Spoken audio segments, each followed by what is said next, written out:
This morning we're getting a behind-the-scenes look at how we sort of populate the Italian garden in the summer. Everybody loves going in there. There's loads of flowers. It looks absolutely gorgeous. And this is where it all starts.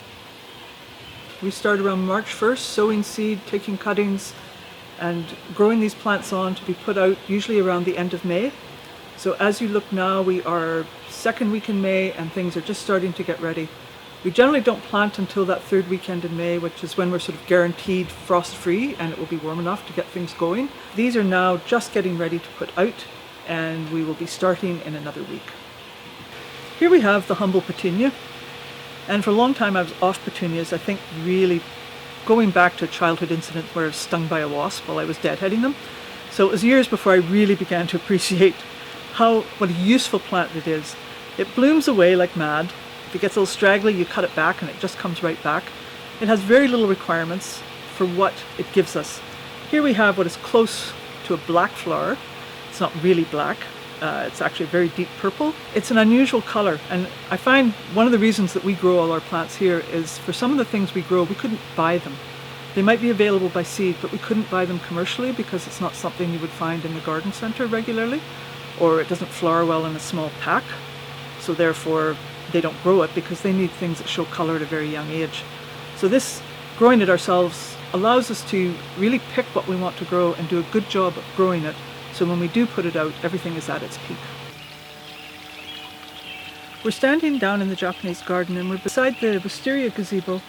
This Wisteria here is the Japanese Wisteria, Wisteria floribunda, and it has longer racemes than the one we usually see, which is the Chinese, which is behind us and we'll probably see in a few minutes. The flowers on this one open up. You can see they start at the top. So it's never open all at once. As it moves down, you'll find the ones at the top start to die off and the ones down at the bottom will be nice and fresh. But it does give you a fairly long season of blooming because of that. And it's very graceful the way the racemes hang down over the gazebo. This one was put in, I think, sometime in the 80s. And if we look, we'll see the Chinese wisteria on the other side has a trunk that is about this thick. Here we have the Chinese wisteria, and you can see it's got shorter racemes than the Japanese one did. It's a deeper purple, although wisteria can come in sort of every shade of mauve and purple, as well as pink and white. But here we have a lovely, fairly deep coloured one, and this one is about 100 years old and has been trained on this gazebo from the beginning. It's very fragrant. You can see how thickly the flowers come on it, so it's a solid mass of purple. And it really is one of the most beautiful climbers. In fact, some people would call it the king of climbers. We're standing in the Italian garden and the wisteria here is in full bloom. This wisteria was planted approximately 100 years ago and has been thrilling people ever since.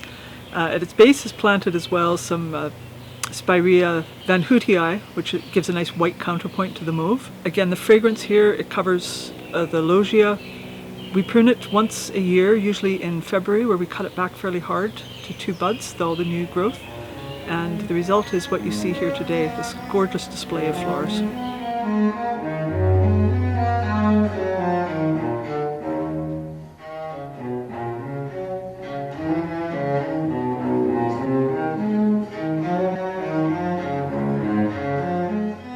So hope you've enjoyed this little tour of our garden again, and hope to see you next week.